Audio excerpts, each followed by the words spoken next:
నిన్న కవిత గారు మండలిలో దాదాపుగా గంట సేపు ప్రసంగించారు.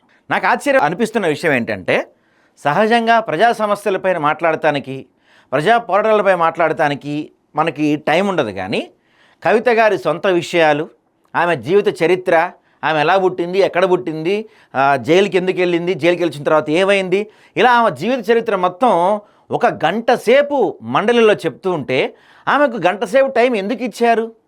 ఇది అసలు చాలా సీరియస్ అంశం అండి. ఇది ప్రజా సమస్యలపై మాట్లాడతాలంటే మాత్రం టైం ఉండదు. ప్రతిపక్షాలకి మాత్రం మైక్ ఇవ్వరు స్పీకర్ గారు. ఇక్కడ కూడా మండలి చైర్మన్ గారు కూడా ప్రతిపక్ష సభ్యులు కావచ్చు, వీళ్ళు ఎవరైనా ఏదైనా సమస్యలు లేవనెత్తితే టైం లేదు, కూర్చొని 2 నిమిషాలు మాట్లాడి ఆపేసండి అని చెప్తారు. 4 నెలల క్రితం రాజీనామా చేసిన ఒక వ్యక్తి మండలిలోకి వచ్చి ఆమె గంట సేపు మాట్లాడుతుంటే చైర్మన్ గారు ఎలా పర్మిషన్ ఇచ్చారు? ఏ రూల్ ప్రకారం పర్మిషన్ ఇచ్చారు? అంటే ఎవరి సొంత సమస్యలు, ఎవరి జీవిత చరిత్రలు చెప్పుకోవడానికి మనకి మండలి ఉంది. మండలి జరిగేది మన డబ్బులతో, మన సంపదతో, మనం కట్టే ట్యాక్సులతో. అక్కడ గంట సేపు ఆమె జీవిత చరిత్ర అంతా చెప్తూ ఉంటే అందరూ కూర్చొని వింటా ఉన్నారు. దీని వెనక ఎవరెవరు ఉన్నారు మరి? అంతేకాదు, ఆమె చాలా ఆరోపణలు చేశారు. అమరవీరుల స్తూపం దగ్గర నుంచి, సెక్రటేరియట్ దగ్గర నుంచి, తర్వాత ఈ ప్రాజెక్టుల దగ్గర నుంచి, తర్వాత ప్రతి చోట కట్టిన ఈ కలెక్టరేట్ల దగ్గర నుంచి అన్నిట్లో అవినీతి జరిగిందని చెప్పారు. మరి వాటిపైన విచారణకు ఆదేశించే దమ్ము ఈ ముఖ్యమంత్రికి ఉందా? నిన్న కవిత గారు గంట సేపు మండలిలో మాట్లాడటానికి పర్మిషన్ ఇచ్చింది ఎవరు?